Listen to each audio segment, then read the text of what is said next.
29 November 2018, Thursday. Good day everyone, you are now watching FAR TV. Stay tuned as we will bring you the hottest news as always. So today, let us explore into the world of industrial product and consumer. Nowadays, there are two top main companies in the industry, which are SEPT18 Berhad and also Ajinomoto Malaysia Berhad. So, for better understanding, we will go through the study of their background and literature review. We will now proceed to the studio. Please welcome.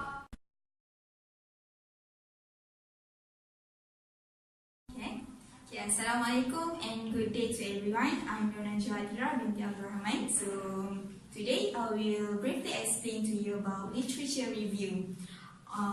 There are two types of in this section, which is first is industrial product sector and consumer product sector.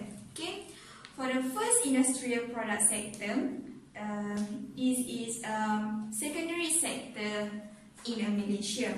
The most important industry in Malaysia in this sector is oil and gas, electric and electrical compliance. So this industry give to the country huge income. So based on statistics 1970 to 2005, Malaysia had a GDP range to an annual rate about 7%, and in 2010 the industry was responsible for 41.6% of Malaysia's GDP.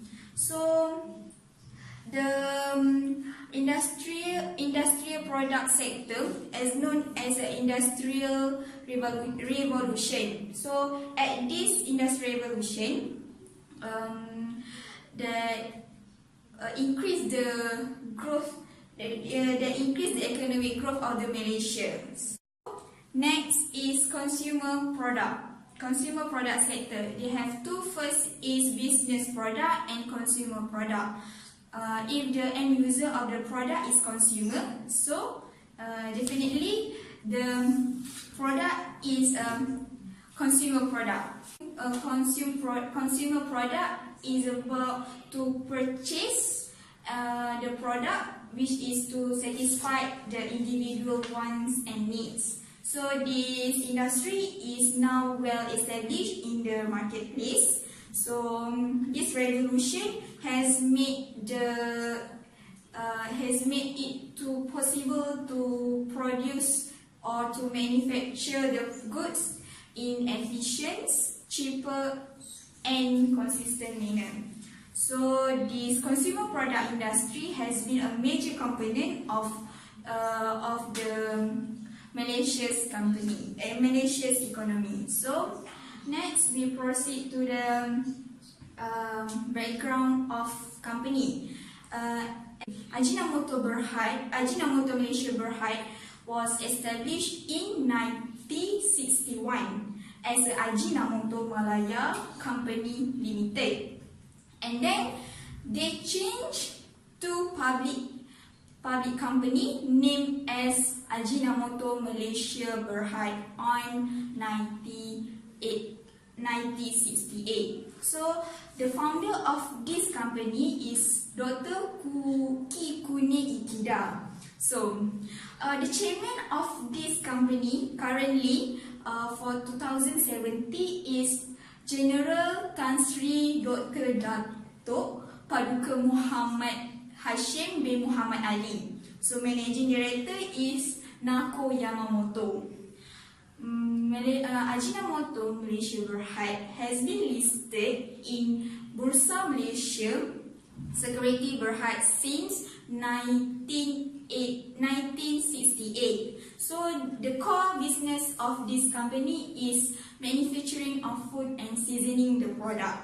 So the next company is SEPT18 Berhad. This company known as an investment holding company, which is founded on 29 June 2007. This company headquartered in Kulai, Johor, Malaysia, and currently for 2017, the chairman is Datuk Seri Lee Hock Sing and the managing director is Datuk Seri Lee Hock Chai. Okay. SEPT18 Berhad also has been listed in Bursa Malaysia Securities Berhad since 2018. So the core business of this company is manufacturing and trading of plastic packaging products. So that's all for me. I hope you enjoy. Thank you.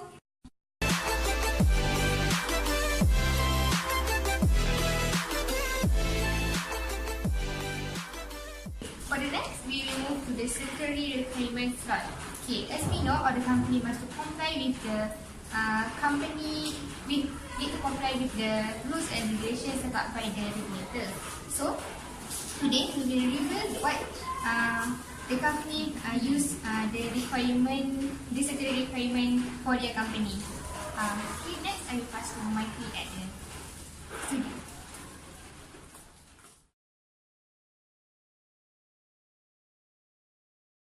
Okay, next is statutory requirements. As both company compliance with the statutory requirements, so the statutory requirement that they have complied, there are 5. First is Statutory Declaration Act 1960, Company Act 2016, Bursa Malaysia Security Berhad Listing Requirements, Malaysia Financial Reporting Standard, and lastly is International Financial Reporting Standard. So I will focus for the 3 first statutory requirements. Okay, first is Statutory Declaration Act 1916.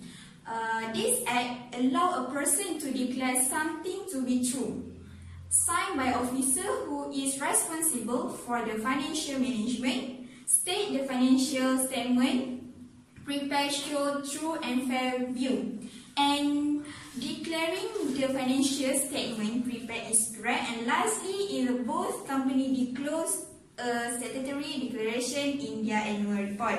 Okay, next is Companies Act 2016. In this act, both company compliance with section 215 subsection 1 subsection B, section 271, and lastly section 340 subsection 1 subsection A. And the last one is Bursa Malaysia listing requirement.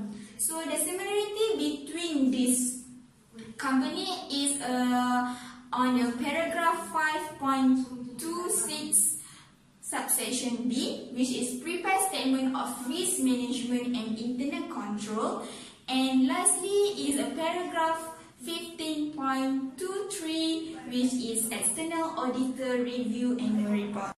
Welcome and good day to everyone. My name is Siti Noraini binti Sama. I will explain more about Malaysian Financial Reporting Standard, which is also known as MFRS. For this project, I will explain about MFRS 2, MFRS 2, MFRS 9, MFRS 7, and also MFRS 132. So for company SCGM and Ajinomoto Malaysia Berhad, I have reviewed their annual report 2017. From my analysis, for MFRS 2, which is MFRS 2 is about share-based payment. The objective of share-based payment is to reflect the effect of share-based payment transaction in its profit or loss and financial position. The basic principle is the recognition. When the company is obtain the good or services, it will recognize as expenses unless it is qualified as asset. However, if it involves equity settled share-based payment, it will recognize corresponding increase in equity and reserve. In the other hand, if involved cash settled share-based payment, it will recognize as liability. Both company SCGM and Ajinomoto Malaysia Berhad has not disclosed any information about share-based payment. Next is MFRS 9, which is financial instrument. In November 2014, Malaysian Accounting Standard Board has issued the final version of Malaysian Financial Reporting Standard 9 financial instrument, which reflect all phases of the financial instrument project and replace MFRS 139, the old version of financial instrument recognition and measurement, and all previous version of MFRS 9. This standard introduced new requirement for classification and measurement in impairment and hedge accounting. However, for both companies, which is SCGM Berhad and Ajinomoto, have not yet complied with this MFRS 9, but it has been disclosed in the note of financial statements, and it will be effective into or after 1st January 2018, as our analysis is on annual report 2017. Next is financial instrument disclosure, which is MFRS 7. Both companies has recognized the effect of the financial condition and the performance. There have two financial instruments that have been disclosed by both companies, which is financial asset and financial liability. The next is both companies have been exposed to the various risks in the financial instrument. The main type of risk is foreign currency risk, interest rate risk, liquidity risk, and credit risk. However, for Ajinomoto Malaysia Berhad, they have one extra risk, which is market price risk. So the last point that I will present is MFRS 132, which is financial instrument presentation. So as for MFRS 132, both company has present the offsetting of financial instrument. Financial asset and financial liability are offset, and the net amount reported in the statement of financial position if and only if there is a currently enforceable legal right to offset the recognized amount, and there is an intention to settle or the net basis, or to realize the asset and settle the liability simultaneously. The next is SCGM Berhad has present their treasury share in their annual report, where the repurchased shares that have not been cancelled are classified as treasury shares and presented as a deduction from equity. Any gain or loss is recognized in the profit or loss on sale, reissuance, or cancel of treasury share. However, Ajinomoto does not have treasury share, but they present the derivative under financial liability. The derivative liability are initially measured at fair value, with any resultant gain or loss recognized in profit or loss. Net gain or losses on derivative include exchange differences. Okay, the next MFRS, the next three MFRS will be explained by my colleague. Thank you. Okay, thank you to Siti Naraini. Okay, next I will proceed to the next MFRS. Okay, the first one is MFRS 15. MFRS 15 is about revenue from contract with customer. Okay. This MFRS is replace the previous MFRS, which is MFRS 111 construction contract, MFRS 118 revenue, and related interpretation when it's become effective. Okay. Under MFRS 15, an entity recognizes revenue when a performance obligation is satisfied. Okay. For the SEPT18 Berhad and Ajinomoto Malaysia Berhad, this company have disclosed this information in their annual report 2017. Okay, but this MFRS will effective into or after 1 January 2018. Okay, next is I will explain on MFRS 119 employee benefit. Okay, under employee benefit there are 4 types of employee benefit. The first one is short-term employee benefit.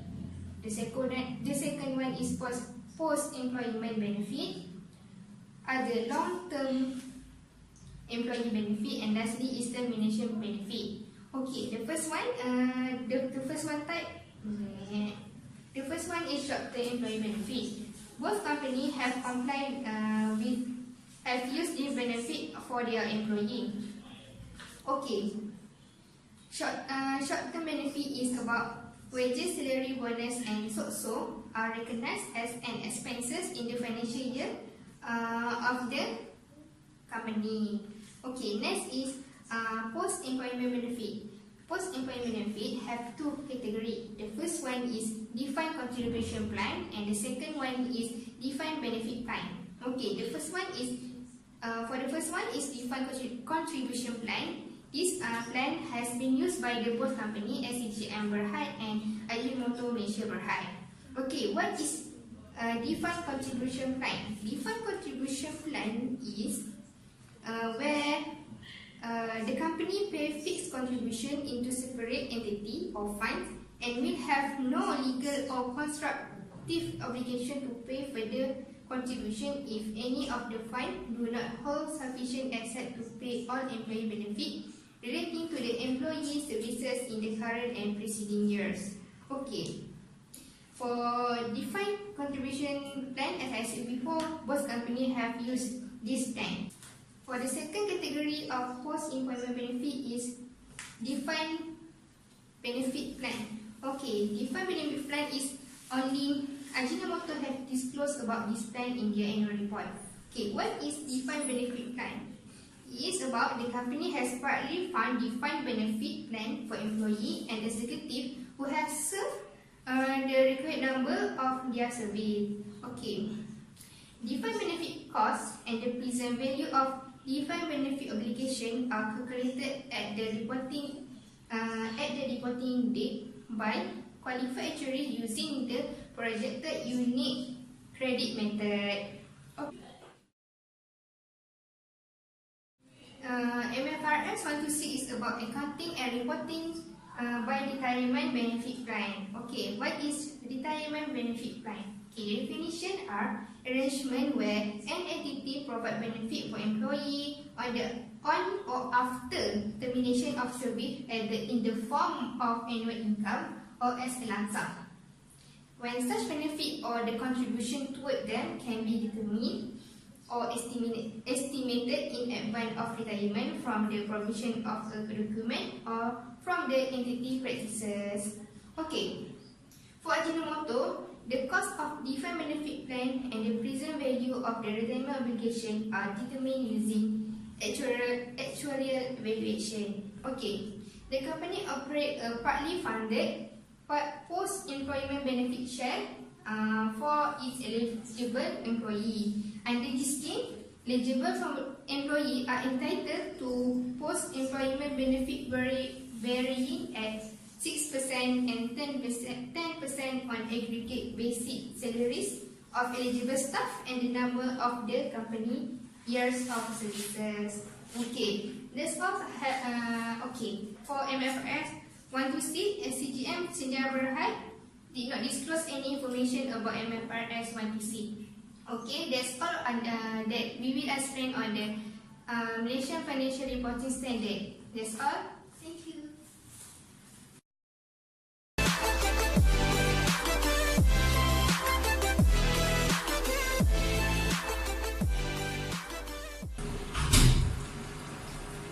Let's move to the next slide. This slide shows the good relationship between the company and also the stakeholder.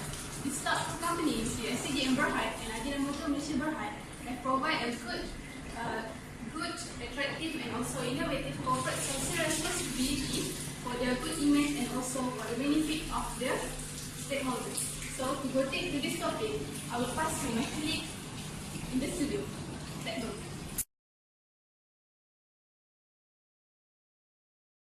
Thanks to Siti Noraini. Hello, I am Siti Jalil from FAR TV. Okay, so I will explain more on the corporate social responsibility. Corporate social responsibility or CSR can be defined as the action taken by humans to assess the well-being of the environment.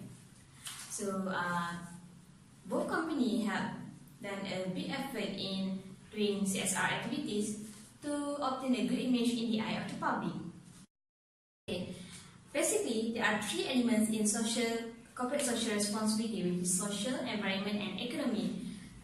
Ajinomoto ratio Berhad focus mainly on social and environment only, while SCGM Berhad focus on all the elements, which is social, environment, and also economy. Okay, so let's just go to the first element, which is social. For Ajinomoto ratio Berhad, they have enhanced the quality of life and improved the dietary intake of the elderly through umami application. It was actually a collaboration with the International Medical University Malaysia in 2016. So, in this program, they have won the Silver Award for the Best Community Program during the 9th Annual Global CSR Summit and Awards 2017. Okay. As for the employee, they have promoted safe and healthy workplace. They had organized some training program which include firefighting training, fire safety talk, road safety talk, and many more. Okay, let's go to SCGM Berhad. SCGM Berhad has aware the school nationwide and on educating the public on awareness on waste separation. This is promoted under the 4R waste program, which is reuse, reduce, recycle, and recovery. So they have a school education program KL during SEA Games 2017, program JAN19 and also Litter Free Chingy 2017. And as for their employees, they have offered a broad-ranging employee benefit and plans to the employee for personal and professional well-being.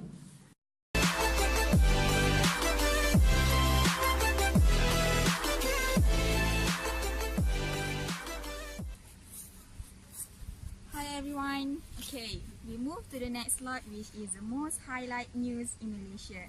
Generally, the environmental issue in Malaysia is because of the harmful effect of human activity on biophysical environmental. So, for the most details, let's get back to the studio. So, let's get it!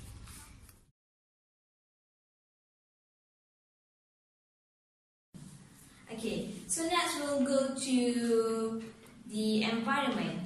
Okay, for Ajinomoto Malaysia Berhad, they have set up a plan which is known as AGZEP, Ajinomoto Group Zone Zero Emission Plan.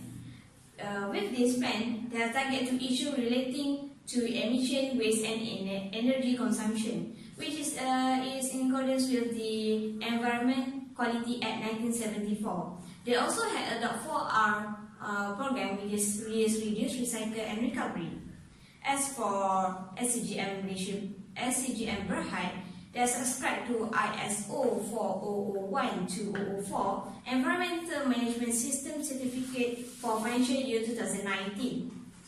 They also have quarterly environmental indicators testing and monitoring their resources, and also monthly environment safety and health, which is ESH site verification by ESH representative itself. They also have environmental education and training to the staff. Okay. Lastly, in the element of economy, so which only SCGM take place, they have produced environment-friendly products. Okay.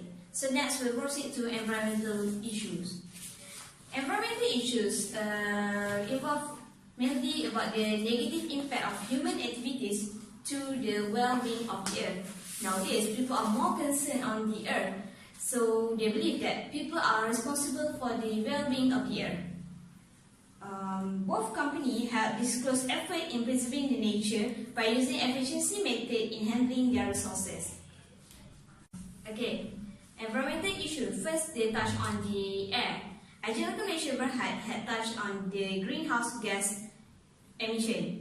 Okay, at all production sites, according to AGZEP, they have set a target of 20% carbon dioxide emission reduction per unit of production from 2005.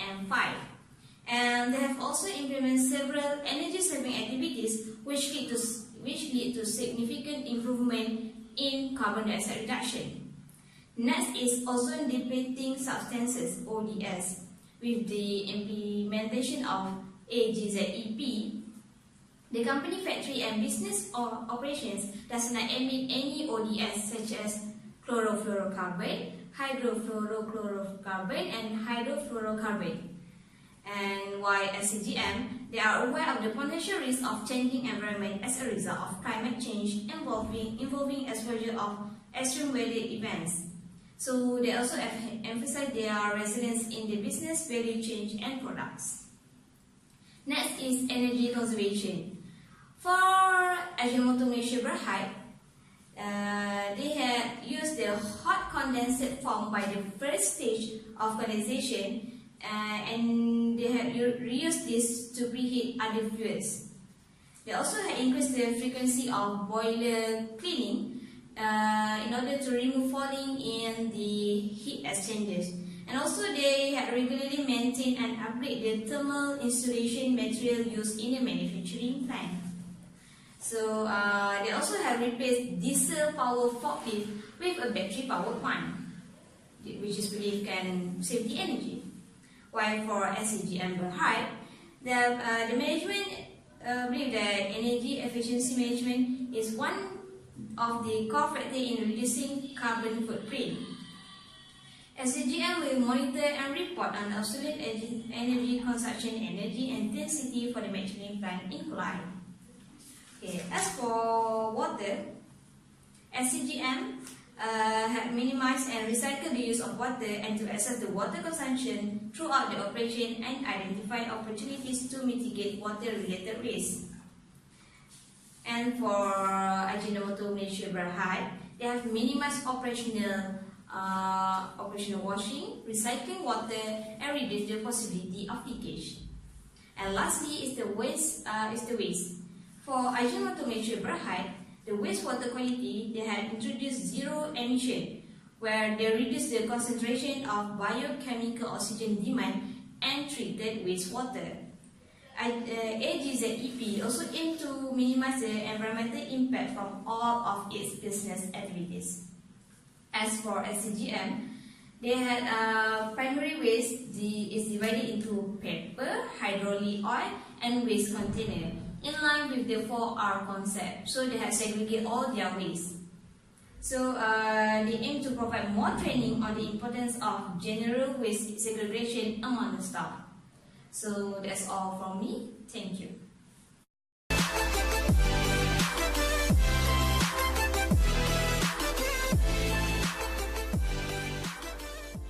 We hope you get all information that we have given. So that's all from us. So